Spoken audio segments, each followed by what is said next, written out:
Bem, irmãos, nós vamos passar para o nosso estudo de hoje, seguindo aí o nosso panorama bíblico. Hoje nós encerraremos o primeiro grupo de livros que nós começamos a estudar, que é o Pentateuco, os 5 primeiros livros das Escrituras, os 5 livros de Moisés. E nós fecharemos o Pentateuco com o estudo de Deuteronômio e começando na próxima semana o estudo dos livros históricos, com Josué, assim por diante. Não sei se alguém fechou a Bíblia, mas vamos abrir novamente em Deuteronômio, capítulo 6, esse texto que é um texto central no entendimento do livro de Deuteronômio. Esses 2 versículos que nós lemos, e vamos ler novamente, eles são chamados de Shema. Shema é uma confissão de fé. É como para nós existe o credo apostólico, onde de maneira resumida nós falamos aquilo que é o fundamento da nossa fé. Esses 2 versículos funcionavam como um Shema, como um credo do povo hebreu. Vamos ler novamente versículos 4 e 5 do capítulo 6. Ouve, Israel, o Senhor nosso Deus é o único Senhor. Amarás, pois, o Senhor teu Deus de todo o teu coração, de toda a tua alma e de toda a tua força. Irmãos, nós chegamos então assim em Deuteronômio, o fim do Pentateuco, desses últimos 5 livros, e encerrando uma parte muito importante das Escrituras, porque esses 5 livros, quando nós vemos, inclusive a ligação deles, a ligação literária e a ligação histórica, nós vemos que esses livros, eles apresentam de maneira tipológica, ou por analogia, assim nós poderíamos dizer, que como a vida cristã, aquilo que o Senhor faz por nós, ainda não acabado o que Ele fará por nós. Nós começamos o Pentateuco com a criação de todas as coisas, o caos se tornando organizado por meio da criação, como nós vimos bem nessa quinta-feira no estudo bíblico. Nós vimos ali então o início de todas as coisas, a aliança que Deus faz com o seu povo, a escravidão no qual o homem entra, mas como Deus o retira de lá, e toda a provisão que Deus faz para que o povo tenha comunhão com Deus e chegue à terra prometida. Só que Deuteronômio, ele, como eu falei, é como a nossa vida cristã, ainda não está completo. Nós vivíamos em escravidão do pecado, a nossa vida era um caos, sem forma e vazia, mas o Espírito do Senhor pairou sobre nós, e o Senhor nos fez novas criaturas, por meio de Jesus Cristo. E o fato de sermos novas criaturas nos coloca em uma aliança com Deus, por meio de Jesus, e vivemos nessa aliança. E os nossos inimigos são destruídos, e nós temos uma caminhada no deserto guiados pelo Senhor. Só que nós estamos no mesmo patamar do povo de Israel, presente ali em Deuteronômio. Nós estamos quase lá, mas ainda não chegou a terra prometida. Nós já vislumbramos, nós já temos um anseio de estar lá, estamos debaixo da promessa do Senhor de que estaremos no novo céu e nova terra, mas ainda falta alguma coisa acontecer para nós estarmos lá, assim como era o povo de Israel. Então, irmãos, o Pentateuco começa com o homem no jardim e termina como uma pergunta, se o povo está pronto para voltar à comunhão com Deus na terra de Canaã. Então o Pentateuco, ele é um texto de preparo, e principalmente Deuteronômio, como nós vamos ver, é um preparo mais objetivo para essa nova vida. É um preparo mais intenso, mais intencional para essa nova realidade que eles desfrutariam na nova terra, na terra de Canaã. Irmãos, então Deuteronômio, pode avançar para mim, por favor, Israel? Até aparecer os 4 quadros ali. Para frente. Isso. Pode avançar aí 4 vezes. Então, nós temos 34 capítulos em Deuteronômio, pertence ao Pentateuco. O tempo de escrita mais ou menos o mesmo, dos outros livros do Pentateuco, entre 1446 e 1406. a.C. e a autoria de Moisés. Pode avançar, por favor? Nós vamos ver algumas informações literárias de Deuteronômio, ainda que as informações literárias dos 5 livros do Pentateuco, elas são muito parecidas, porque a autoria é a mesma, o momento de escrita é muito próximo um do outro, o povo que está recebendo, né, os destinatários desses livros, eles são os mesmos, ainda que com algumas pequenas diferenças, como vimos na semana passada, mas então eles são muito parecidos. Mas o que nós temos? Pode avançar para nós aí, Israel, até completar o quadrinho ali. Ô, irmãos, fica meio difícil para ver, né, por causa da claridade, mas creio que dá para entendermos aí. Esse livro de Deuteronômio, o nome original dele era Estas São as Palavras. É o nome que foi dado na Bíblia hebraica. Já falei com os irmãos que a Bíblia hebraica costumava pegar as primeiras palavras de um livro e dar essas palavras como título ao livro. Então, se chamava Estas São as Palavras. Quando da tradução para o grego da Bíblia do Antigo Testamento, que nós chamamos de Septuaginta, eles colocaram outros títulos nos livros. E essa mudança, irmãos, de títulos não é problemática para nós, porque os títulos eles não são inspirados, tá? Os títulos foram dados por homens, então não há problema de fazer até uma crítica ao título ou mudar, isso aí não é o problema. Mas quando foi feita a tradução da Bíblia hebraica para o grego, colocou-se esse nome Deuteronômio. Só que o primeiro nome da Bíblia hebraica, são estas as palavras, ele cumpre melhor o papel de titular esse livro do que o texto hebraico, o título grego. Porque o foco do livro de Deuteronômio são justamente as palavras. O livro de Deuteronômio, ele é uma sequência de discursos de Moisés. Moisés ouviu as palavras de Deus e Moisés repassou essas palavras ao povo de Israel. Por isso que o versículo 4 que nós lemos, de Deuteronômio 6, ele é tão importante, porque ele começa dizendo ao povo: ouve, Israel. Meus irmãos, nós não ouvimos imagens, nós não ouvimos coisas que passam diante dos nossos olhos, nós ouvimos o quê? Palavras. Então o foco do livro de Deuteronômio é para que o povo ouvisse a Deus por meio do seu profeta, que era Moisés. Só que quando nós pegamos a palavra Deuteronômio, o que ela significa? Segunda lei. Nomos, né, é a palavra lei, e deutero significa segundo, mas segundo não numa ordem cronológica. Deutero significa segundo numa ordem de importância. Por isso que alguns livros antigos que não estão no cânon das Escrituras são chamados de deuterocanônicos. Eles não são canônicos porque eles são uma segunda classe. Esse deutero é de uma segunda classe. Então, não foi uma escolha das melhores esse nome Deuteronômio, porque ainda que haja a repetição da lei, não é uma segunda lei. Não é uma segunda lei nem no sentido de completar a primeira, muito menos é uma segunda lei inferior ou de segunda classe, mas é tão somente uma repetição da lei, que não é despropositada. Nós temos que lembrar que quem recebeu a primeira lei morreu no deserto, então Moisés faz a repetição da lei, mas não meramente uma repetição. Alguns pontos da lei ele vai interpretando por aquilo que Israel tinha passado no deserto. Eu já até citei para os irmãos aqui em outros estudos, que se lermos o 4º mandamento em Êxodo capítulo 20, e lermos o 4º mandamento em Deuteronômio capítulo 5, se eu não me engano, nós vamos ver diferenças. O propósito para o qual o dia do Senhor deve ser guardado é diferente. Um completa o outro. Mas por que são diferentes? Porque Moisés repete a lei, já interpretando por aquela experiência que eles tinham tido no deserto. Então, é uma repetição da lei. Esse é o título, então, esse é o motivo, né, de ter dado esse nome, Deuteronômio, para o livro.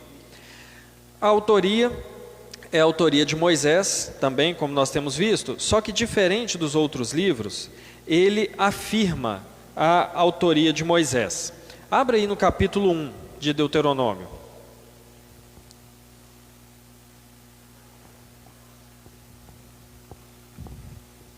Capítulo 1, versículo 1. diz assim: são estas as palavras que Moisés falou a todo Israel. Então, aqui o versículo 1 nos diz claramente que o livro é de Moisés, diferente de Gênesis, Êxodo, Levítico e Números, que fazem inferências, alguns nem isso, quanto à autoria mosaica.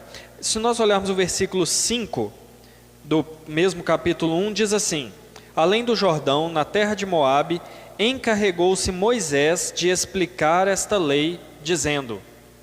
Então, Moisés, mais uma vez, não só repete a lei, mas explica a lei.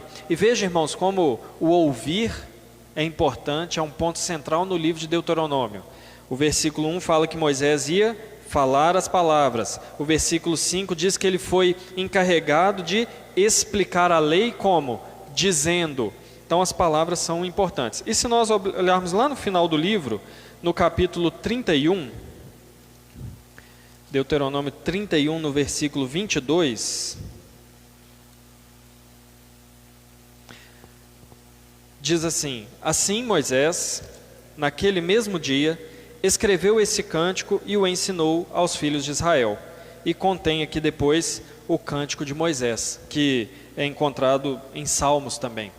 Então, o livro de Deuteronômio afirma para nós que o seu autor é Moisés. E quem são os destinatários desse livro? De maneira geral, como nós sabemos, o povo de Israel. Mas de maneira específica, aquele povo da segunda geração, aquela geração que nasceu no deserto. E de maneira ainda mais específica, aqueles que estavam prontos para atravessar o Jordão. Aqueles que já estavam na iminência de tomar posse da terra prometida. Daí, meus irmãos, a importância da repetição da lei. Porque a primeira geração ouviu tudo isso ao pé do Monte Sinai, no momento onde fizeram aliança com Deus, tendo visto todas aquelas maravilhas que Deus fez. Mas por incredulidade, aquela geração morreu no deserto. Agora outra geração, prestes a ver a promessa de Deus cumprida diante dos olhos deles. Eles precisam conhecer a Deus, porque nós sabemos e temos visto que conhecer a lei de Deus não é simplesmente conhecer um código legal, mas é conhecer o próprio Deus e a aliança na qual nós estamos com esse Deus. E quais são as circunstâncias nas quais Moisés escreve Deuteronômio? O livro contempla, os acontecimentos entre o final do livro de Números e o princípio do livro de Josué. Se nós lermos ali o inicinho de Josué, nós vamos ver que ele se completa com o final do livro de Deuteronômio. Então, são os últimos dias de 40 anos peregrinando no deserto. Imagina, irmãos, receber uma promessa de alguma coisa e levar 40 anos para alcançar essa promessa. E agora são os últimos dias. Eles estão já se despedindo de Moisés. Moisés não atravessaria o Rio Jordão. Moisés ficaria no deserto, morreria ali. O povo passa para a transição de um outro líder, que é Josué. Então são os últimos dias desses 40 anos, onde Josué tomará esse encargo e Moisés está despedindo-se do povo com exortações para ouvirem ao Senhor e darem atenção às suas palavras. Então essas palavras que nós vamos ver aqui no livro de Deuteronômio não são apenas lembranças da lei, mas são lembranças de que o povo tem uma aliança com Deus. Se os irmãos lembrarem, como que Israel ratificava a aliança deles com Deus? Nós vemos isso em Deuteronômio 24, Josué 24. Eles diziam assim, e eles fazem isso várias vezes na sua história: nós ouviremos a voz do Senhor, nós atenderemos a voz do Senhor. Esse era o sinal de que eles estavam em aliança com Deus, ouvir a voz de Deus. Então, o que Moisés faz aqui, ao proferir esses discursos diante do povo de Israel, é lembrar ao povo que eles tinham uma aliança com Deus, que eles viviam em aliança com Deus, e como responsabilidade ou obrigação da aliança, eles deveriam ouvir e atender à voz do Senhor. E isso, meus irmãos, esse livro, Deuteronômio, entre tantas outras coisas que ele vai nos ensinar sobre a nossa vida cristã, inclusive sobre o Evangelho, como nós veremos mais adiante, esse livro nos chama a atenção, irmãos, para ouvirmos a voz de Deus. Nós ouvimos a voz de Deus por meio da sua palavra. Quando ela é lida, ou quando ela é pregada, ou quando ela é exposta, o povo que vive em aliança com Deus, ele não toma a palavra de Deus como conhecimento teológico apenas. O povo de Deus não toma as palavras de Deus como conhecimento histórico apenas. O povo de Deus tem como marca distinta ouvir a voz de Deus, dar atenção à voz de Deus. E isso, meus irmãos, é o que faz a diferença entre conhecer a palavra de Deus e conhecer o próprio Deus. Essa é a grande diferença. Porque conhecer a palavra de Deus, muitos conhecem. Muitos. Em qualquer situação do mundo, nós vemos as pessoas citando alguma coisa das Escrituras. As pessoas citam histórias, personagens, narrativas. As pessoas conhecem a Bíblia. No entanto, não dão ouvidos à palavra de Deus. A marca, a distinção que deve haver entre o povo de Deus, entre aquele que conhece mesmo a Deus, é aquele que dá ouvidos à palavra de Deus. Atende à palavra de Deus, porque lembrando de Deuteronômio 6, é assim que nós mostramos que nós de fato amamos ao Senhor, dando ouvidos à sua palavra. Pode avançar para nós aí, Israel? Então, irmãos, passando aqui para algumas... Pode avançar mais uma vez? Isso. Passando aqui para a estrutura do livro de Deuteronômio. Só mais uma vez lembrando, estudar a estrutura do livro nos ajuda a fazer uma leitura proveitosa do livro. Eu consigo andar pelos capítulos e versículos, ler o que está escrito ali, sabendo que existe um objetivo para aquele conteúdo estar ali. Irmãos, Deuteronômio ele tem uma estrutura muito interessante. Nós temos hoje, nas nossas questões administrativas aqui da vida, nós temos contrato, né? Quando nós alugamos um imóvel, nós temos lá o contrato.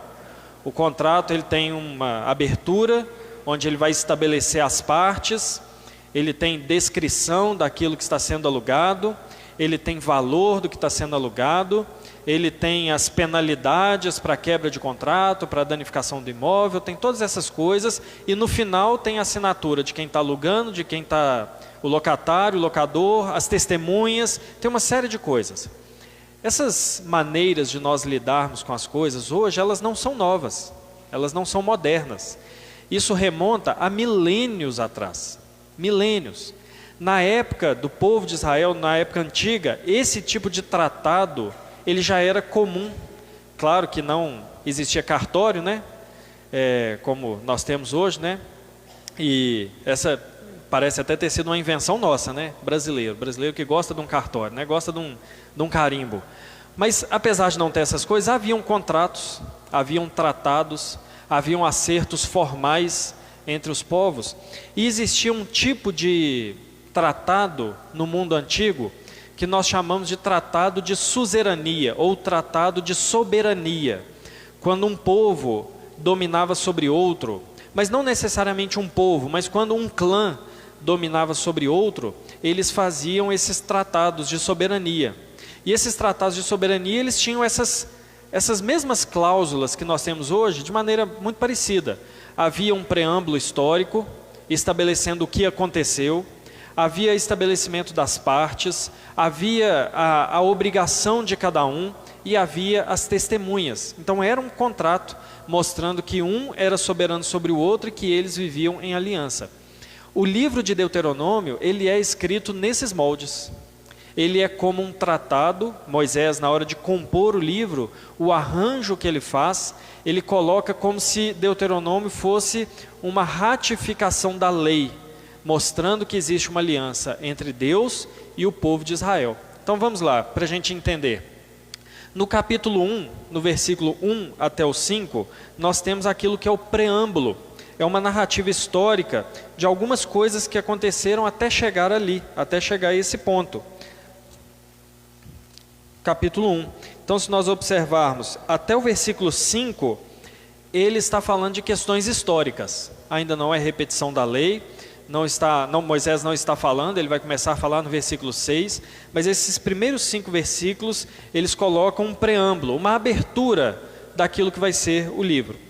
No capítulo 1, versículo 6, até o capítulo 4, versículo 49, ele coloca um prólogo histórico. O que é isso? Ele estabelece as partes da aliança.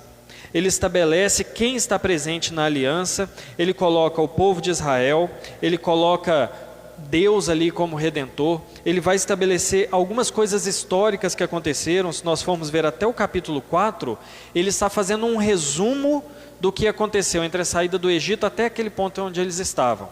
É como se Deus estivesse falando, olha, até aqui, onde nós vamos reafirmar a aliança, aconteceu isso, isso, isso e isso. Então é um prólogo histórico que vai estabelecer as partes. Nós vemos em terceiro lugar as estipulações gerais, que vai do capítulo 5 até o capítulo 11. Esses 6 capítulos, eles vão estabelecer as leis de maneira geral. Eles vão colocar leis que são cerimoniais, vai estabelecer as leis morais, as leis que regem a vida do povo, as leis que regem o culto.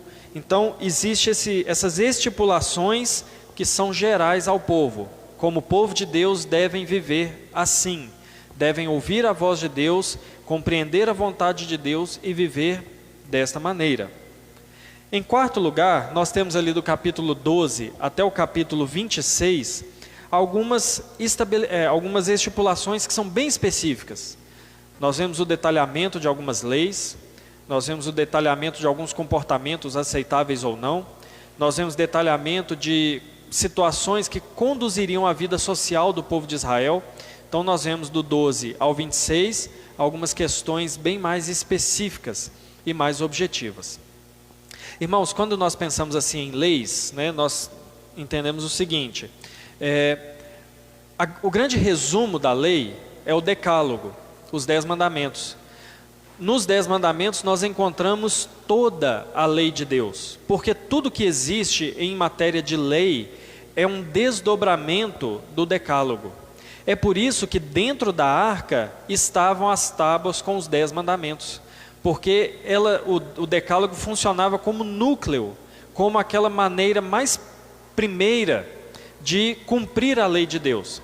Só que nós vemos o próprio Jesus fazendo no Sermão do Monte, que não é tão simples assim ver um mandamento e entender tudo aquilo a sua amplitude. Então o 6º mandamento diz, não matarás. Mas não é tão simples entender com essas 2 palavras tudo aquilo que Deus estava estipulando. Nós vemos Jesus expondo esse mandamento de maneira muito mais clara. Só que Deuteronômio já fazia isso.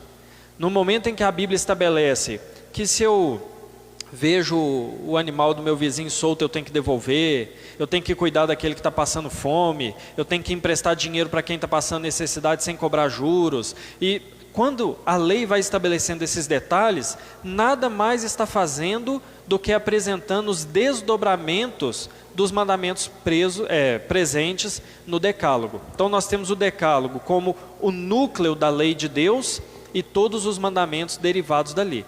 É por isso que alguns teólogos dizem que Adão e Eva, no Éden, eles quebraram os 10 mandamentos. Não dá para a gente expor aqui de maneira clara, né?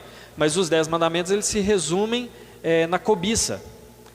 Todos os mandamentos ali se resumem à cobiça. Ou cobiçar deuses, ou cobiçar imagens, ou cobiçar um dia que não é nosso, cobiçar um nome que não nos pertence, cobiçar bens que não nos pertencem, cobiçar honra que não nos pertencem, cobiçar coisas e pessoas que não nos pertencem, e tudo isso Adão e Eva fizeram no Éden, ao cobiçar o que Deus ordenou que não se cobiçasse. Diga, Aparecida. Sim, em necessidade.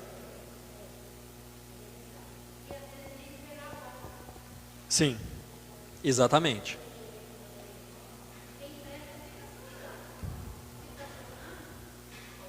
Sim, a lei estabelecia isso, que o empréstimo por necessidade não deveria ser cobrado juros do povo de Israel, do estrangeiro parece haver uma abertura para isso, mas a lei de Deus, na verdade, ela aponta muito para aquele que é o povo de Israel, né? Apesar de que a lei falava a maneira correta de se tratar o estrangeiro, né? Lembrando, olha, vocês foram estrangeiros também. Aliás, nós temos sempre que lembrar disso, né, irmãos? Porque nós temos que tratar os incrédulos de uma maneira muito amorosa. lembrando que nós fomos incrédulos um dia, né? Então, mas voltando à questão dos juros, ele deveria ser do empréstimo, né? Deveria ser sem juros, e em caso de necessidade, aquele que emprestou não deveria ficar pressionando a pessoa para pagar. Se não recebeu, encare como doação, como ajuda, né? Isso. E Calvino vai explicar isso de uma maneira interessante, porque Calvino vai criar, não é criar, né? Ele vai expor essa questão na seguinte maneira. Então quer dizer que eu nunca posso emprestar dinheiro com juros aqui, irmãos, eu não estou falando de como é que é? Agiotagem não, tá? Estou falando disso não. Estou falando de juros de mercado, tá? Não estou falando de emprestar juros de 10%, não. Quanto que está hoje é o quê? Juros é o quê? 1%? Sei lá, não tenho nem ideia. 2,3 ao mês, vamos pôr essa taxa aí. Então Calvino vai dizer o seguinte: se o seu irmão está em necessidade e ele te pede, você tem que emprestar. A Bíblia manda. Se eu tenho para emprestar e o meu irmão está em necessidade, eu tenho que emprestar e não posso cobrar juros. Mas Calvino vai dizer o seguinte: pode ser que o meu irmão queira um dinheiro emprestado para fazer um investimento no seu comércio.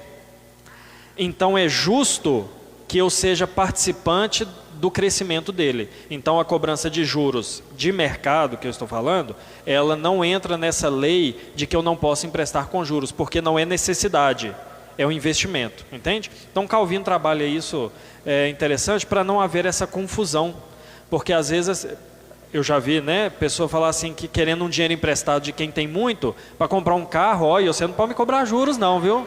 Para viajar, passear, não é isso que a Bíblia fala. A Bíblia diz que se eu vejo meu irmão em necessidade, eu não posso me aproveitar da necessidade dele para ganhar dinheiro. Isso é pecado, isso é abominação aos olhos do Senhor.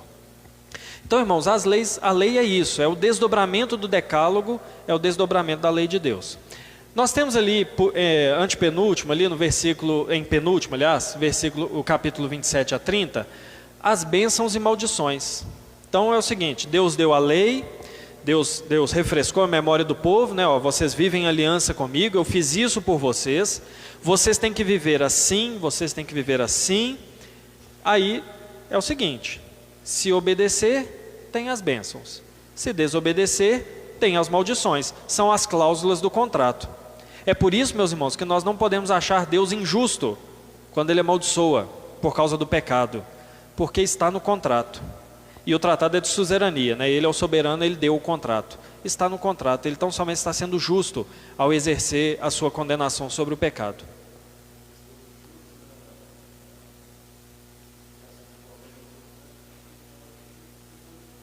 Sim.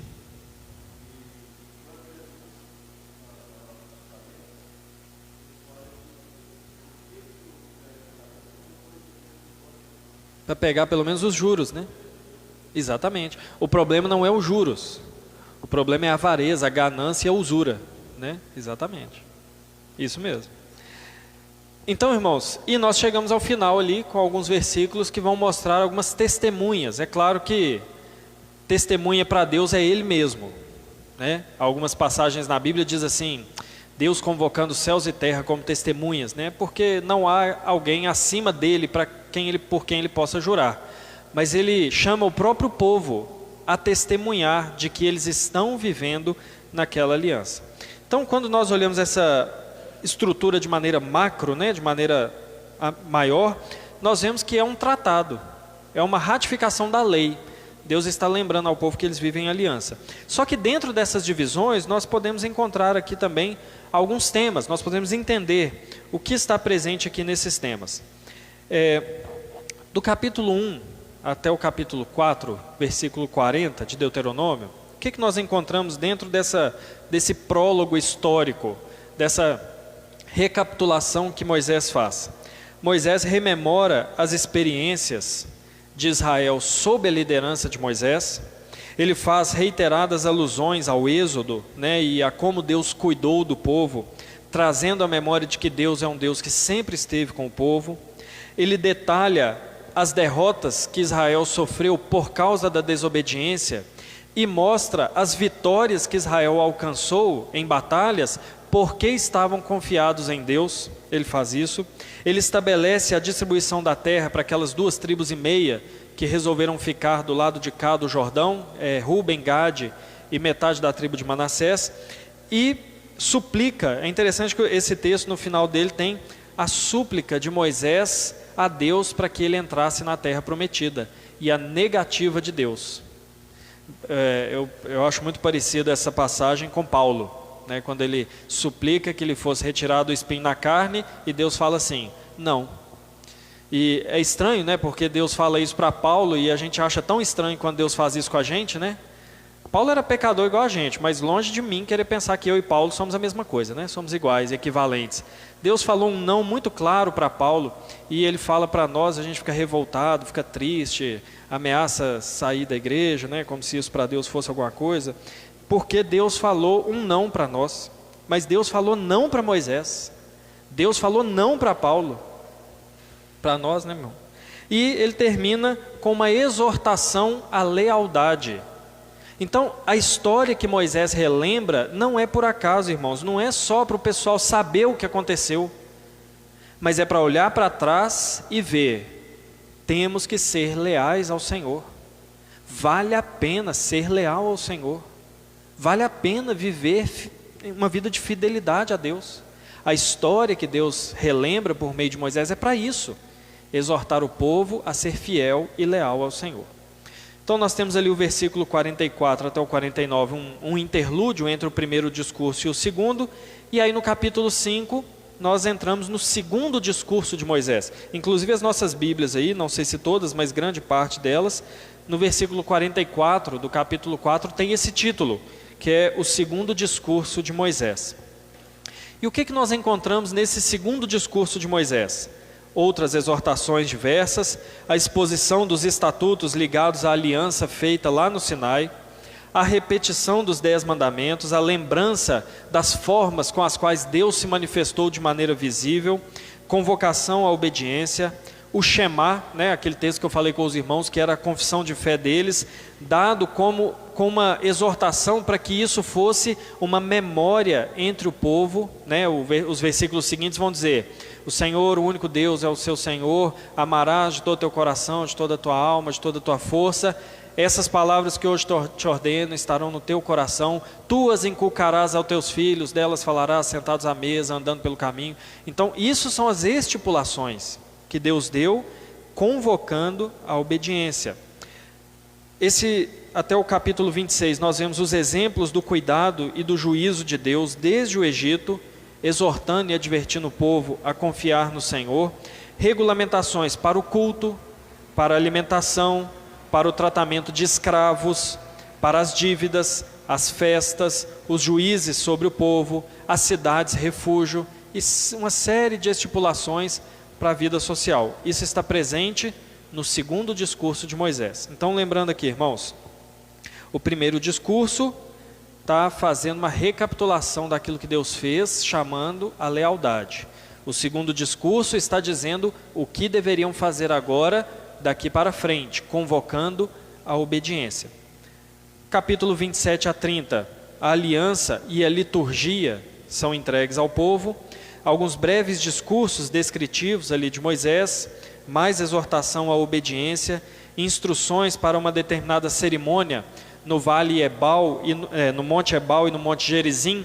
Haviam 2 montes, um vale entre eles, e ali eles fazem um ritual, uma cerimônia de lembrança da lei e de aliança com Deus de obediência, que vai ser relembrado lá por Josué, quando ele fala dos montes Ebal e Gerizim, que era um monte da bênção e da maldição.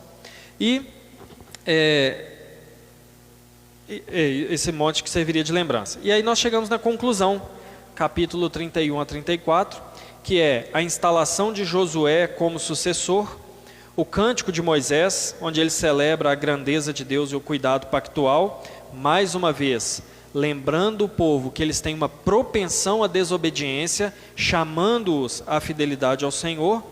O cântico em forma de bênção, né, dirigido às 12 tribos, e é interessante porque quando Moisés profere as bênçãos às 12 tribos, ele está seguindo os mesmos moldes de Jacó, quando abençoou os filhos lá em Gênesis capítulo 49. E um adendo final ali narrando a morte de Moisés. Ele subiu ao monte e lá viu a terra, percebeu, viu de longe e morreu ali e foi sepultado pelo próprio Deus. Então essa é a estrutura do livro. Irmão, só fazendo um parêntese aqui.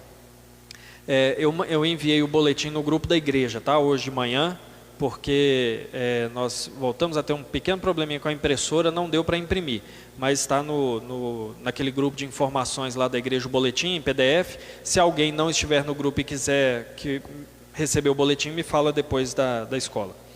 Mas então esse é o resumo, essa é a estrutura que está lá no boletim, para os irmãos guardarem, verem depois. E isso, irmãos, repetindo, nos ajuda a ler a Bíblia.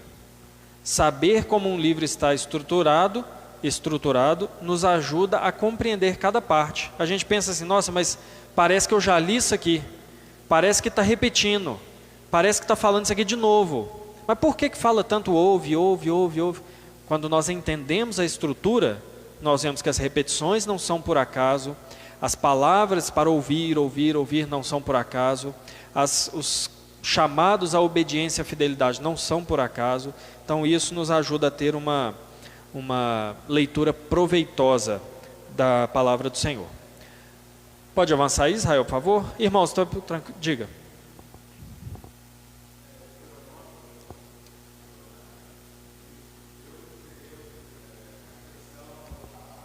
Deutero. Isso.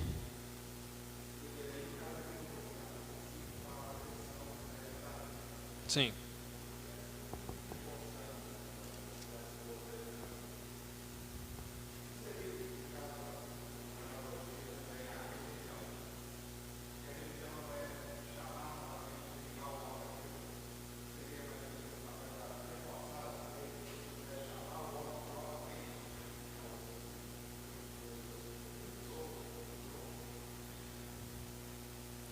Eu não entendi bem a ligação que você faz entre religião e essa questão da repetição dos 10 mandamentos. Sim, o termo sim, expressa isso.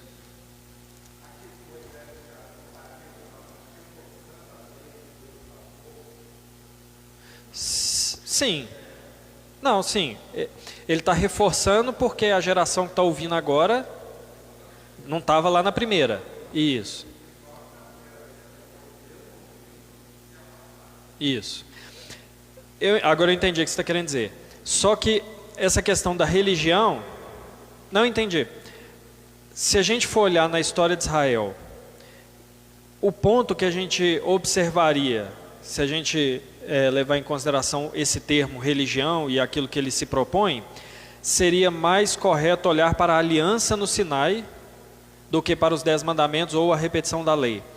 Porque se o propósito é religar, essa religação, vamos dizer assim, ela foi efetivada de fato no Sinai. Porque os 10 mandamentos e as outras leis, a desobediência a eles não significava ser desligado de Deus. Por isso que Deus deu os sacrifícios.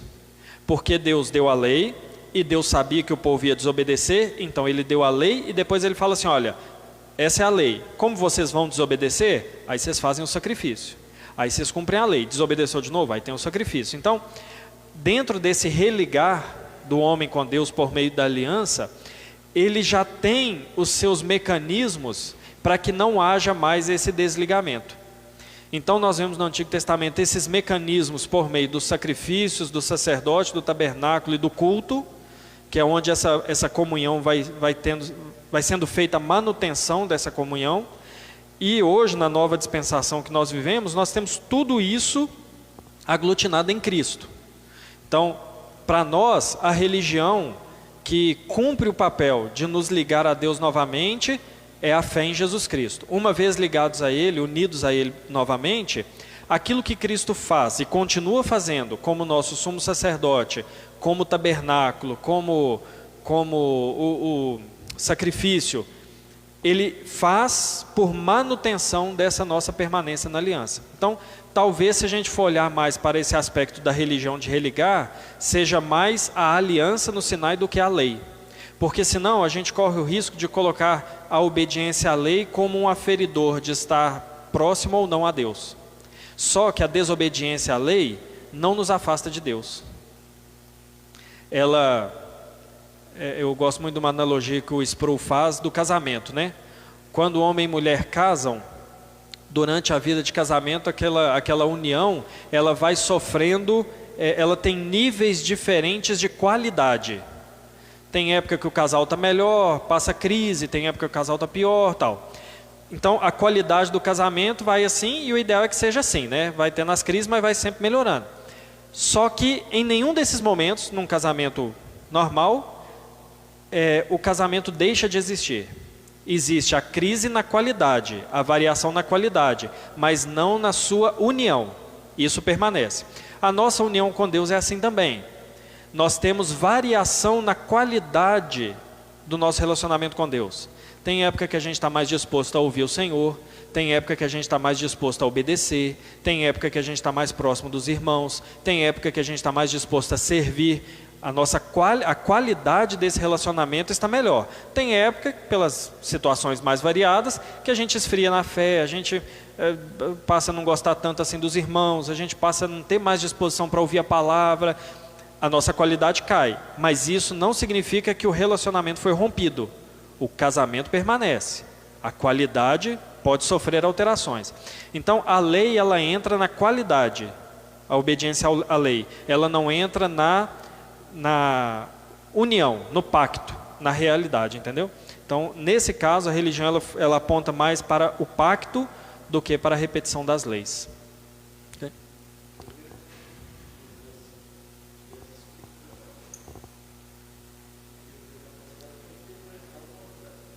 Uhum. Sim, exatamente. Exatamente, tanto... Sim, irmãos, é tão importante isso de Moisés estar explicando ao povo, porque essa é a função, é aquilo que nós chamamos na teologia do ministério, do magistério da igreja. Por que que nós não podemos viver sem a igreja? Porque nós sempre precisamos de explicação da lei de Deus. No mínimo 3 situações que nós lembramos aqui. Moisés está aqui explicando, o povo tinha a lei, mas precisava de Moisés explicar, ensinar como era aplicada. Nós vemos Neemias fazendo isso, Esdras agora me foge se está em Neemias ou no livro de Esdras, mas eles acham o livro da lei e ele lê a lei, mas ele não simplesmente lê, porque se fosse só ouvir, estava bom, ele lia, estava bom, mas a Bíblia diz que ele lia e explicava. Lia e explicava.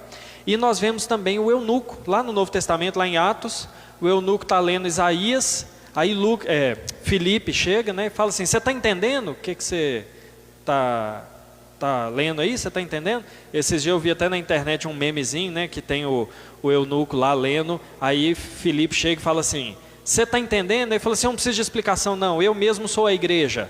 Não foi isso que ele falou. Ele falou assim, como que eu vou entender se ninguém me explicar? Aí ele subiu e explicou. Então nós, enquanto povo de Deus, nós sempre precisamos da igreja e do seu magistério para explicar a nós a palavra de Deus. Eu já falei aqui com os irmãos, a Bíblia é simples, mas a Bíblia é complexa. A Bíblia é rasa, no sentido de ser fácil entender algumas coisas, mas a Bíblia é profunda, muito difícil de entender outras coisas. Então, essa é a função, é por isso que Deus dá a nós a igreja, para que nós cresçamos na compreensão daquilo que a Bíblia nos ensina sobre Deus. E esse era o papel de Moisés. Exatamente, pastores e mestres para a edificação do todo, né? Não para a promoção de um, mas para a promoção do todo, né?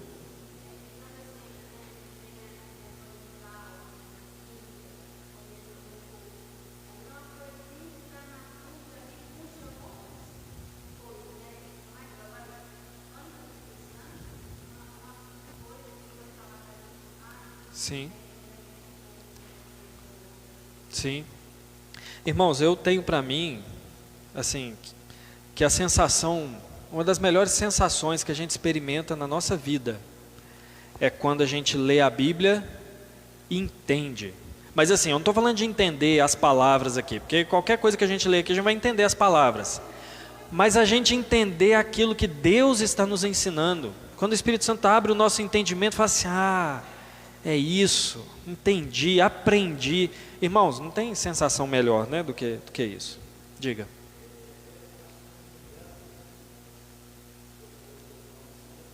Difícil, exatamente.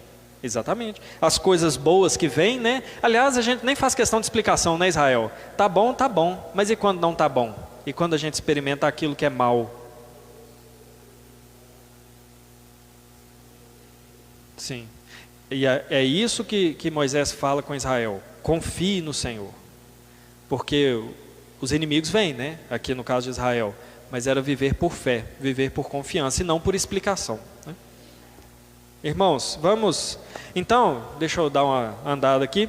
Então nós vimos a estrutura do livro, nós vimos algumas informações literárias de Deuteronômio. Agora, qual é a mensagem central? Ali, ó. A mensagem central do livro é a permanência na aliança de Deus. Então, esse convite é feito, né, Moisés chama o povo a permanecer na aliança, não é lembrando só das obrigações, mas ele lembra primeiro quem Deus é e aquilo que Ele fez. Então, irmãos, quando nós pensamos na nossa aliança com Deus, eu sei que por causa do pecado que habita em nós, as primeiras coisas que vêm em nós é assim, aquilo que a gente deve fazer, é a lei, é a obrigação. Mas, meus irmãos, a primeira coisa que a gente tem que lembrar é aquilo que Deus fez por nós, aquilo que Deus é. Deus colocava sobre nós a obrigação da lei, e nós éramos escravos do pecado, ou seja, a lei nos condenava. O que Deus faz por nós em Jesus? Nos liberta da escravidão e mantém a lei, agora para nós termos prazer na lei e na obediência. Então, o ponto central do livro é: ame, obedeça e tema ao Senhor. É isso que Moisés está querendo dizer para o povo. Exatamente, seja feliz. Esses dias o Tito lá em casa, a gente estava almoçando, ele falou assim: quando eu estiver no meu leito de morte, eu vou falar assim, aí ele fez uma voz lá de doente, né? Ele falou assim: eu quero uma jujuba. Ele falou assim, igual o leito de morte dele. Essas palavras aqui, eu entendo como leito de morte de Moisés. Moisés, o que você vai falar para o povo no seu leito de morte? Ame, obedeça e tema a Deus. Esse é o foco que ele está querendo dar para o povo aqui. Então Deuteronômio vai revelar como que esse Deus todo-poderoso está no controle das situações, mas Ele é um Deus compassivo que salva e perdoa o seu povo. Então, essa aliança, ainda que o povo seja oscilante nessa aliança, Deuteronômio vai mostrar que as prescrições dadas por Deus sublinham a santidade de Deus, a pureza de Deus, e essas duas coisas sendo forjadas no caráter do povo. Deuteronômio 4, que é um dos textos de Deuteronômio que eu mais gosto, quando diz assim, olha, essas leis e estatutos que eu dou para vocês, é para que vocês obedeçam, e os povos ao redor digam assim, esse povo é gente sábia e inteligente. E aí ele vai dizer, porque que nação há que tenha deuses tão chegados a si, como o Deus de Israel? Então, o que Moisés está fazendo é mostrando que a santidade desejada por Deus não é um peso colocado, não é um jugo colocado sobre o pescoço, mas é querendo que o povo seja assim como Deus, santo como Ele é. E essa é a vontade de Deus a nós também, irmãos. Quando nós vemos a lei, fala assim, poxa vida, é difícil demais obedecer a lei, nossa, é um fardo, quanta coisa que eu queria fazer, é pecado. Irmãos, o que Deus quer de nós, quando Ele nos dá a lei, é que nós sejamos como Ele, sejamos parecidos com Ele. Diga, Fran. Oi? Nós não temos certeza absoluta, mas pela proximidade de linguagem, tudo indica que foi Josué. Tudo indica que ele provavelmente ele fez o arranjo de Deuteronômio, um arranjo, hoje nós chamaríamos de um arranjo editorial. Ele escreveu o capítulo 34, ele narra a morte de Moisés, e no mesmo tom ele começa o seu livro. Então, se a gente ler o último capítulo de Deuteronômio e o primeiro de Josué, nós vamos ver uma linguagem muito parecida, né?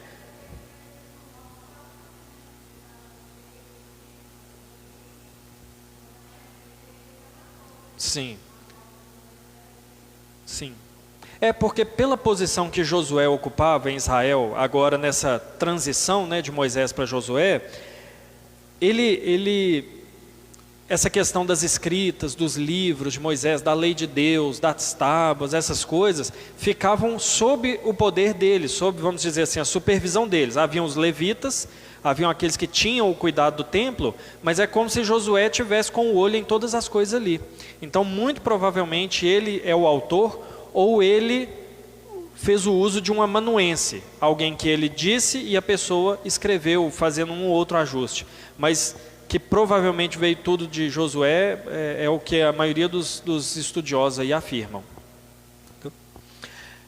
Então, irmãos, é a permanência na aliança com Deus e essa vida condizente. Agora, eu gostaria de levantar aqui, Israel, pode avançar aí mais uma vez?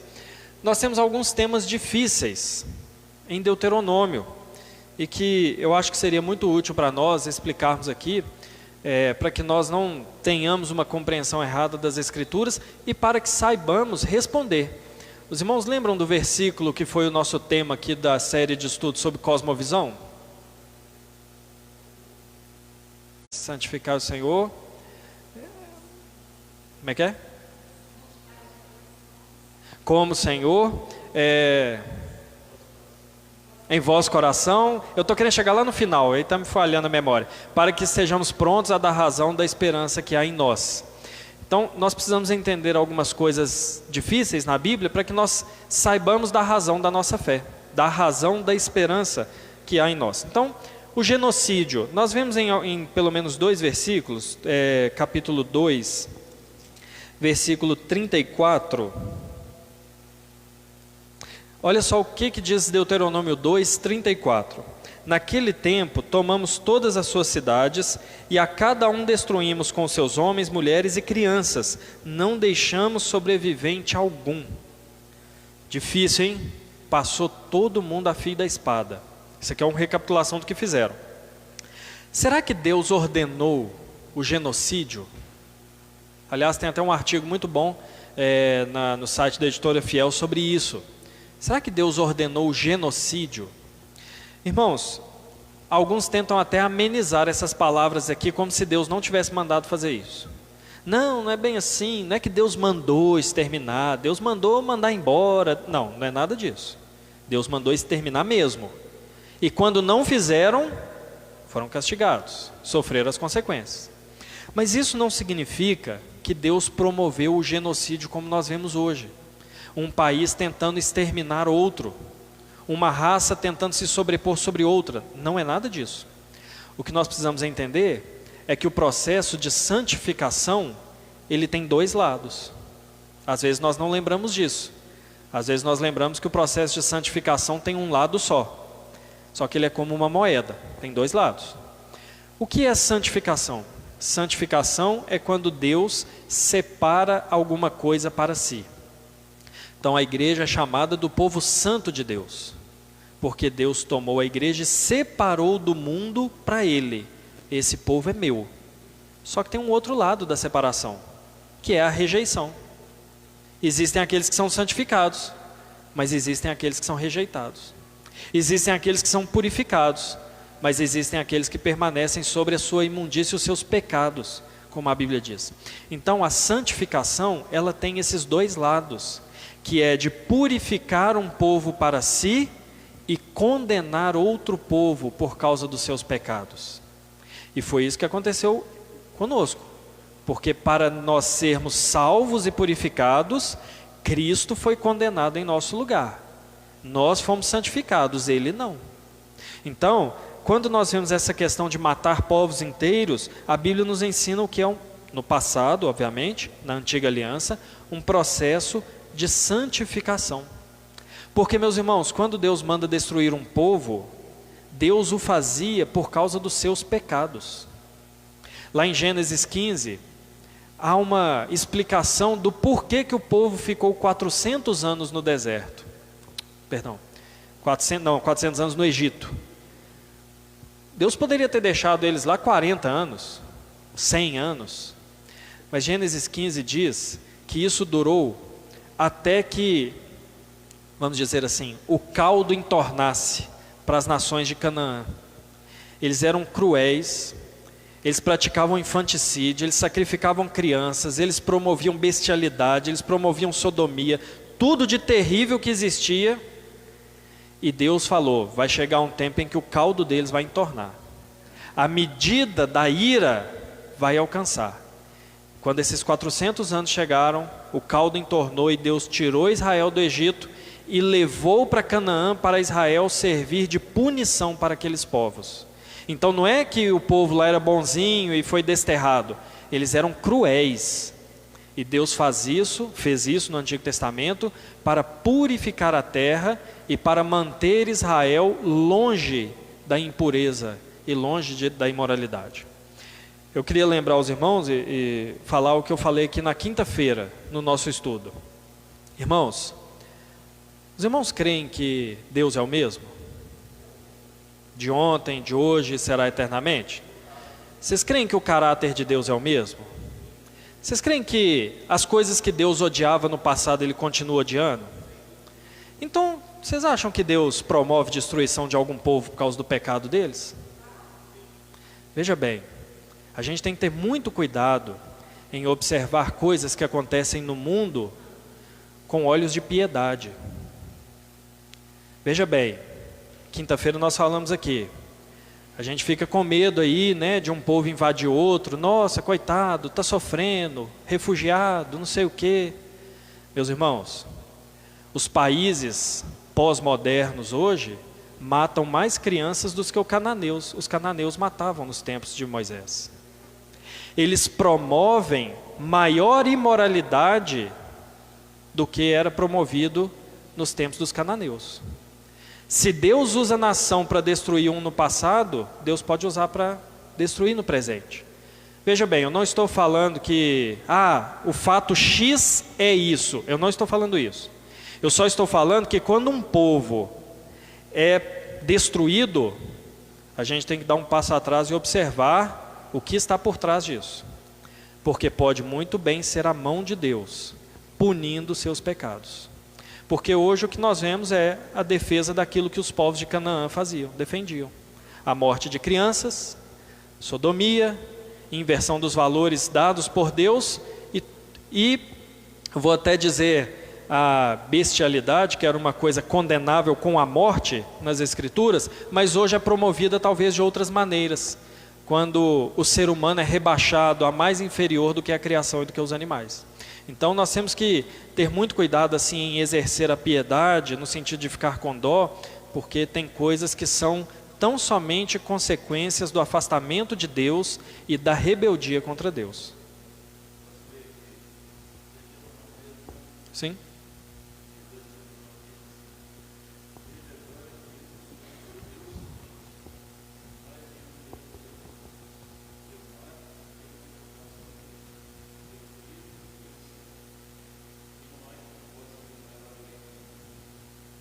Eu mato. Isso aí, quem tem uma visão equivocada de Deus fica até incomodado, né? Fala, será? Eu mato e eu faço viver. É isso aí, eu firo e eu curo. É Deus. Exatamente.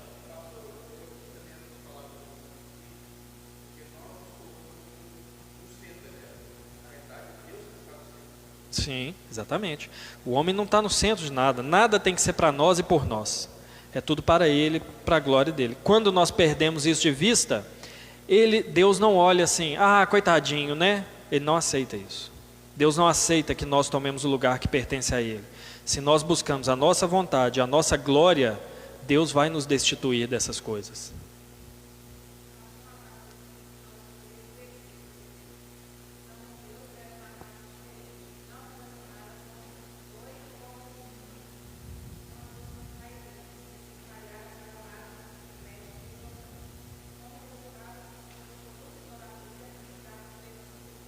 Sim, para que não contaminassem o povo de Deus.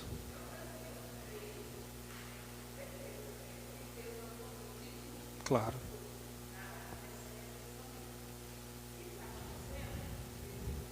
Sim. E tem um motivo. Deus não age de graça, né? Ah, vou destruir ali.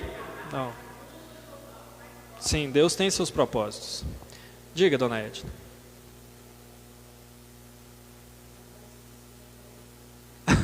A hora que só lembrar, só para me interromper aí, levanta a mão e me interrompe. Então, irmãos, quando eu estou explicando aqui o genocídio, eu não estou falando que é uma prática ainda aceitável hoje, tá, irmãos? Porque na nova aliança, a maneira de Deus demonstrar ao seu povo essa santidade é diferente. Deus não chama a gente a exterminar isso ou aquilo, né? Lembrou?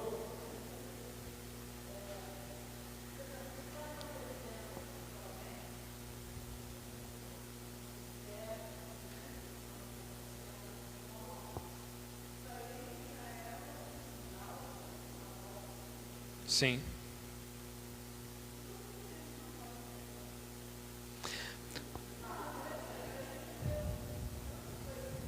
Sim.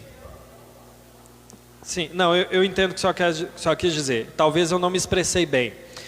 Não é que a gente não deva se entristecer com essas coisas. Eu me entristeço mesmo, ver mulheres, crianças e tal. São coisas que chocam a gente e nos entristecem. Por quê? Porque nós sabemos que não foi para esse tipo de situação que Deus criou o homem. Isso nos entristece, imaginar o sofrimento, imaginar quanta coisa as pessoas passam. Nesse sentido, nós devemos sim nos entristecer e, aliás, nós não podemos nos tornar insensíveis às consequências do pecado. Eu tenho que me entristecer quando eu vejo, por exemplo, tal bandido foi preso, procurado, matou 70 pessoas. Eu devo me entristecer por aquela vida. Porque não é o objetivo pela qual Deus criou o ser humano, viver naquele estado de dominação do pecado. Então, essas situações resultantes do pecado, elas nos entristecem, com toda certeza. Isso é terrível ver essas coisas, né? Mas quando eu falo de ter o olhar certo para essas coisas, é entender que no fundo elas são justas. É porque Deus tem esse sentimento também. A Bíblia fala que Deus não se alegra com a morte do ímpio. O próprio Deus não tem prazer que o ímpio morra, porque Ele sabe qual é o final do ímpio. Só que ainda assim Ele exerce com justiça. Então é um misto que a gente tem de se entristecer pelos resultados do pecado, mas saber que aquilo é justo. Saber que aquilo lá, Deus não está sendo injusto em permitir aquilo. Aquilo é uma colheita. Aquilo é colher o que se plantou. Aquilo é experimentar os resultados do pecado. Então, a tristeza ela existe, mas deve haver também o sentimento, eu ia usar uma palavra aqui, mas ia ficar ruim também, deve haver o sentimento de descansar no juízo de Deus, na justiça de Deus. De saber que Ele é justo. Porque, por exemplo, dona Edna, eu não vou nem usar o exemplo da guerra atual, porque senão vai dizer que eu estou falando, defendendo isso ou aquilo, mas não é isso. Mas vamos pensar na Romênia. A Romênia é um país bem pequenininho lá do leste europeu. A Romênia mata milhões de crianças por ano. Por ano. Então, se algo acontece na Romênia, isso vai me entristecer, obviamente. Isso causa em nós comoção, mas eu devo entender que é uma colheita. É uma colheita. Eles rejeitaram a Deus. Eles decidiram viver sem Deus. Eles abriram mão do conhecimento de Deus e decidiram viver para si mesmo. Esse é o resultado. Entende? Então, assim, não é que a gente tem que se alegrar com essas coisas, né? Beleza, bem feito, nada disso. A gente se entristece, mas a gente tem que entender que a mão de Deus, ela está conduzindo essas coisas e Deus é justo. Então nós temos que ter paz também na justiça de Deus, na própria justiça de Deus. Diga, Elcio.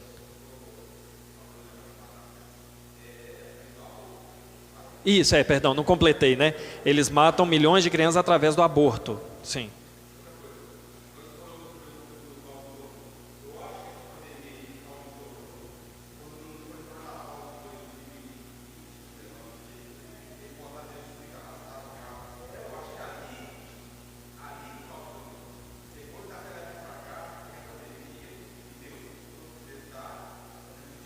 Sim.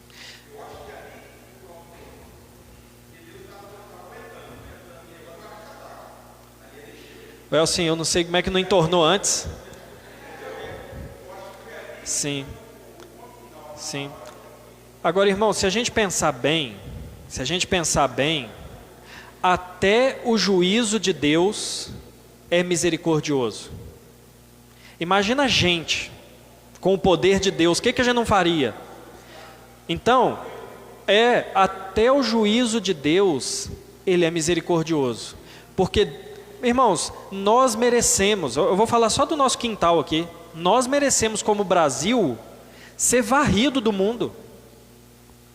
O nosso país ele é visto no mundo, em vários países, como aquele que promove, o carnaval do mundo.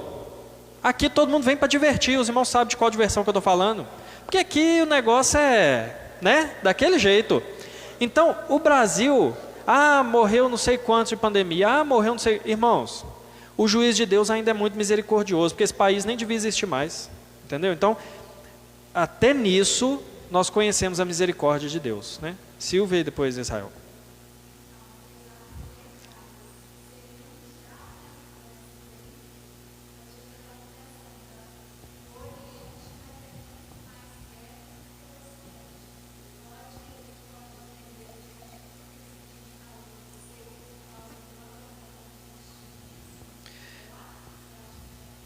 Eu creio que tem a ver.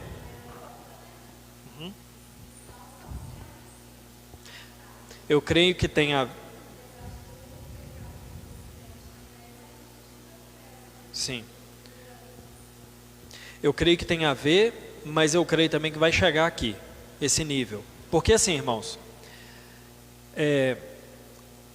quando Deus dá a lei, vocês têm que viver assim, tem que ser assim, casamento é homem com mulher, filhos, cria filho desse jeito, honestidade, verdade... Quando Deus dá essa lei, o que Deus está mostrando? A melhor maneira de viver é assim. Quando o mundo adota essa maneira de viver, não significa que ele está servindo a Deus de maneira consciente. Mas se ele vive da maneira como Deus falou que é o melhor, os resultados vão ser bons ou ruins? Bons. Então uma sociedade que está fundamentada em valores cristãos, ela tem bons resultados. Eu não estou falando que está todo mundo servindo a Deus em espírito e em verdade. Mas quando uma sociedade preza pela honestidade, quando uma sociedade preza pelo trabalho duro, quando uma sociedade preza pela família, quando a sociedade preza por um governo honesto, quando a sociedade preza por uma boa educação, tudo isso é o que Deus disse, viva assim que é o melhor. Ela colhe os bons frutos. Qual que é o resultado inverso? Se eu abro mão disso, vai virar caos. Vai haver destruição. Não tem outro caminho, irmãos. Não tem. Um dos primeiros estudos que eu dei aqui sobre cosmovisão, eu falei das 3 leis que Deus criou. E ir na contramão de todas elas produz morte e caos. É a lei natural, a lei moral e a lei criacional. Então, se uma sociedade diz assim, não, entre nós aqui não vai ter casamento homem e mulher, não. Casa quem quiser. Manda é o amor. Vai haver caos e vai haver destruição. Não, aqui honestidade é segundo plano, aqui o negócio é a esperteza. Nós sabemos bem o que é isso, né, no Brasil. Aqui é a esperteza, é quem dá o nó mais apertado. O que vai haver? Caos e destruição. Andar na contramão da lei de Deus produz caos e destruição. O mundo ocidental, ele ainda vive, está meio mancando, mas ainda vive andando sobre alguns valores cristãos. A Europa já abandonou. O caos e a destruição já chegou e vai chegar, é natural, não estou fazendo profetismo aqui. A Bíblia diz, a Bíblia mostra isso. Só que vai chegar aqui também. Aqui vai chegar. Não sei se ainda comigo em vida ou não. Aliás, tomara que não chegue, né? Tomara que Jesus volte antes. Mas se ele não voltar, vai chegar. Os valores cristãos vão passar, irmãos. Então, é ilusão a gente achar que os valores cristãos vão reacender no mundo de maneira social. Não vão. A era cristã precisa passar para que Jesus volte. É necessário haver a era da apostasia para que Jesus volte. Então os valores cristãos vão passar. E eu pergunto aos irmãos, vai ser bom ou ruim? Vai melhorar ou vai piorar? É claro que vai piorar. e os frutos serão colhidos. De quê? Do abandono da verdade de Deus. Por isso, vou entrar numa seara que eu não gosto muito de falar aqui na igreja assim, de maneira muito direta, porque mexe com algumas ideias diferentes, mas é por isso que quando a gente pensa em governantes, a gente tem que pensar muito bem. Não é, deixa eu ver se o fulano é crente, nada disso. Tem um monte de crente que a gente não deve votar neles. Não é isso que eu estou falando. Deixa eu ver se há promoção de valores coincidentes com a palavra de Deus. Porque se houver, é um gás a mais ali que vai dar para a coisa não degringolar de vez. Agora, vamos supor que suba ao poder alguém que é contrário aos valores cristãos. Abortista e tal, progressista. Meus irmãos, esquece que vai alguma coisa melhorar, entendeu? Aí é clamar para Jesus mesmo, voltar. Então a gente tem que pensar nisso, porque quando os valores que são verdadeiros, eles são estabelecidos, existem os frutos que a gente colhe. Quando existe o desprezo por esses valores, também existem os frutos que nós vamos colher. Então depois não dá para achar que é injustiça, é o resultado, né? Diga, Israel.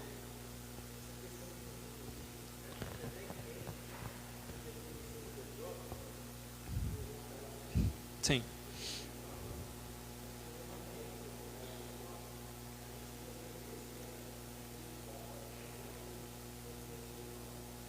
Que Deus não está no controle.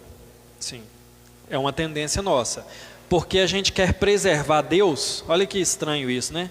A gente quer preservar Deus de falar que Ele faz o mal.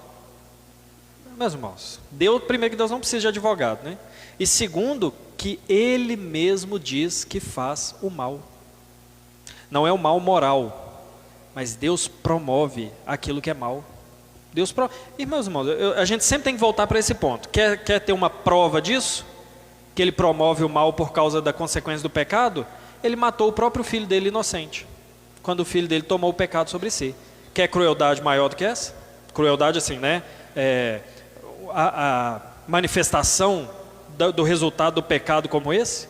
Ele fez. Se Ele fez com Jesus que era santo, o que Ele não vai fazer com um povo que é pecador?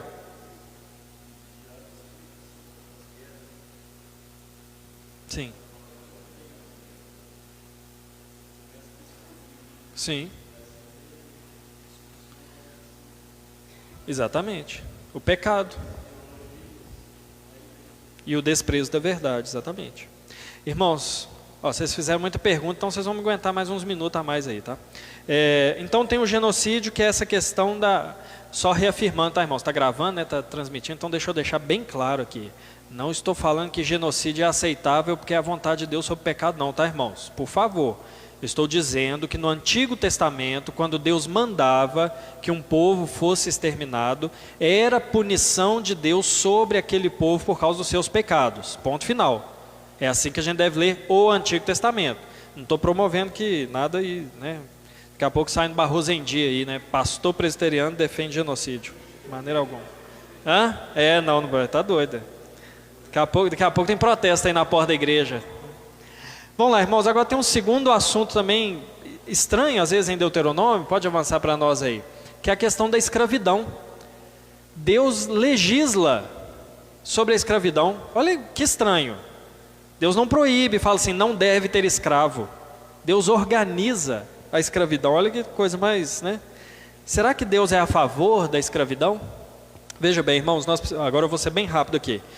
Nós temos que entender que escravidão no tempo bíblico é bem diferente da escravidão que nós tivemos aqui no Brasil, século atrás, e nos Estados Unidos, é bem diferente. Não era questão de um povo ir lá na terra do outro e catar um monte de escravo e trazer, não é nada disso não. Haviam duas maneiras de uma pessoa ser escrava. Ela podia se vender como escravo, ela estava devendo, precisava de pagar a dívida, então ela poderia se vender como escravo. Na verdade, ela praticamente vendia a sua força de trabalho, porque haviam leis que protegiam essa pessoa. Então, ela não poderia ser vendida quando o israelita vendia ao seu próximo como servo. Ele não poderia ser tratado como mercadoria. Essa escravidão era um tempo limitado. No ano do jubileu, eles eram livres. Se ele sofresse alguma coisa física, quebrou um dente, furou um olho, quebrou um braço, ele saía livre por causa disso. E se ele fosse morto por violência, o dono dele podia ser condenado à morte também. Então não é bem uma escravidão como nós tivemos aqui no século passado. A segunda maneira de se tornar escravo era quando um povo dominava o outro e o colocava sob trabalhos forçados. Mas mesmo para esse tipo de escravidão havia legislação. Eles diziam, eram os mesmos cuidados, você não pode tratar como mercadoria, você não pode matar, você não pode machucar. E outra, ainda era contemplado que se uma escrava fosse tomada como esposa, ela tinha os mesmos direitos que as mulheres israelitas, e elas deveriam ser tratadas com a mesma honra. Então, quando nós vemos aqui a escravidão no Antigo Testamento, em Deuteronômio, a gente tem que saber duas coisas. Primeiro, que é muito diferente do que nós vemos hoje, do que nós vimos alguns séculos atrás. Segundo, que Deus legisla sobre uma consequência do pecado. Deus não está ordenando e nem promovendo. Deus está contemplando que isso aconteceria. Então ele legisla sobre. E em terceiro lugar, a gente tem que lembrar que a escravidão do Antigo Testamento ensina sobre a nossa escravidão. Lembrem sempre que o Antigo Testamento está apontando para Cristo e para a sua obra. Então quando fala de tratar bem um escravo, a Bíblia está nos lembrando que nós éramos escravos também. E que Deus nos coloca debaixo de uma servidão amorosa, cuidadosa em Jesus Cristo. Passando aqui, irmãos, nós temos ali a poligamia, que é um terceiro assunto muito difícil, né? Afinal de contas, pode ou não pode, né? Porque não existe um texto bíblico que diz que não pode, assim, ó, é errado. Também não há promoção da poligamia. Então é algo difícil. Não é tão fácil a gente falar sobre isso porque houveram casos na Bíblia em que Deus nunca falou contra. Deus nunca falou que estava errado. Então é difícil, às vezes alguns textos parecem que Deus aprova a poligamia. Mas qual é a verdade? Os textos bíblicos, eles não dão permissão divina para a poligamia.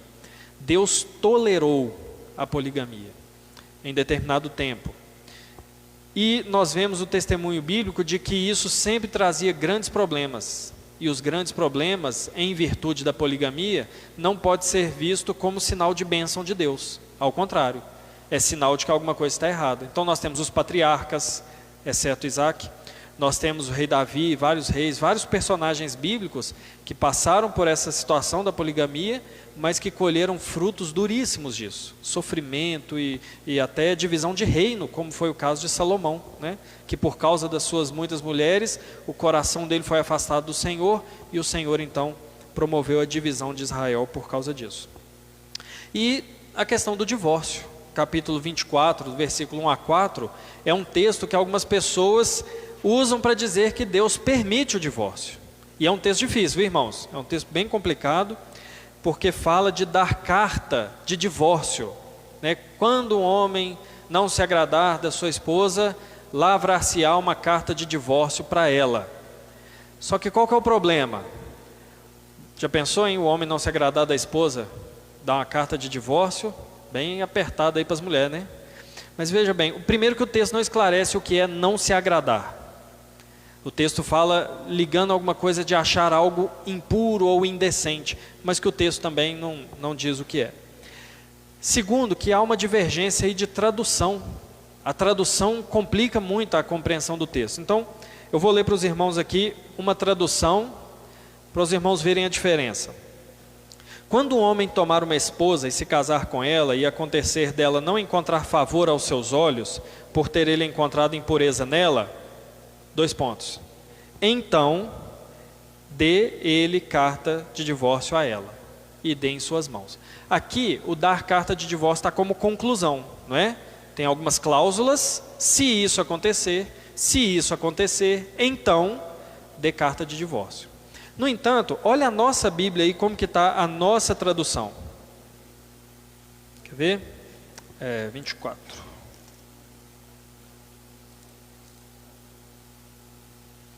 Se um homem tomar uma mulher e se casar com ela, e se ela não for agradável aos seus olhos por ter achado coisa indecente, olha a diferença, e se lavrar um termo de divórcio e lhe der nas suas mãos e despedir, e se ela saindo de casa for se casar com outro homem, e se este homem... Então veja bem, a tradução coloca esse dar carta de divórcio ainda dentro das cláusulas hipotéticas, para depois dar uma conclusão no versículo 4. Se tudo isso acontecer, ele não poderá casar com ela novamente. Então veja bem, irmãos, como que a tradução pode mudar o entendimento das coisas. Uma tradução diz: se ela não lhe agradar, ponto, dê carta de divórcio.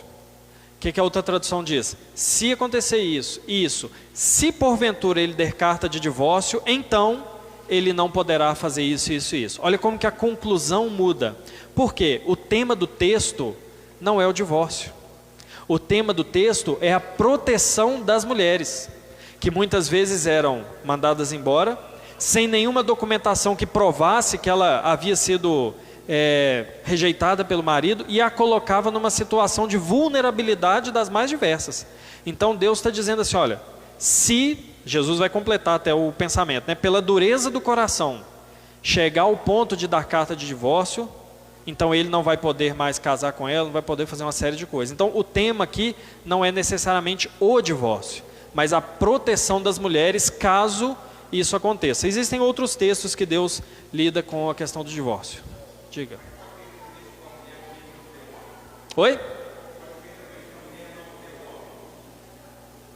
Ela rejeitar, né? Então, mas é porque o foco do texto não é o divórcio. É porque é o seguinte, o que acontecia em Israel e no tempo antigo? O homem falava com a mulher, vai embora. Só que a mulher no tempo antigo, que estivesse sozinha, desamparada, ela era tratada de maneira, a vida dela estava em risco, a moral dela estava em risco. Então, esse texto legisla sobre algo que o homem entregaria na mão dela, para dizer assim, olha, ele que me mandou embora, entendeu? Era uma proteção para ela, coisa que não aconteceria com o homem. O homem não colocaria sua vida em risco caso ele fosse rejeitado, entende? Então o ponto aqui é uma proteção para a mulher. Irmãos, vamos adiantando aqui, senão vocês aguentam mais uns minutinhos aí, não aguentam? Como que nós encontramos o Evangelho, tendo passado aqui pelos assuntos, como que nós encontramos o Evangelho no livro de Deuteronômio? Bom, Deuteronômio é o terceiro livro mais citado no Novo Testamento.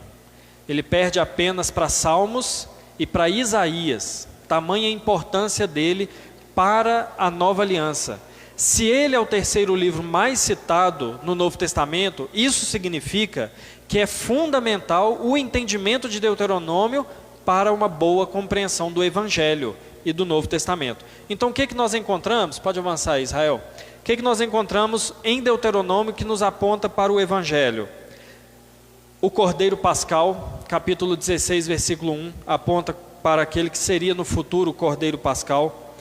O profeta que viria, né, como Moisés diz no capítulo 18, que viria um profeta superior a ele, e ele deveria ser ouvido. Esse profeta, o próprio Jesus diz que é ele. Moisés como mediador da aliança, Jeremias vai nos dizer que viria um mediador superior, e o Novo Testamento nos coloca Jesus como cumprindo esse papel que Moisés executou de mediador. A antiga aliança, ela é designada no Antigo Testamento como escrita em tábuas de pedras, mas em Hebreus diz que ela é escrita nos corações.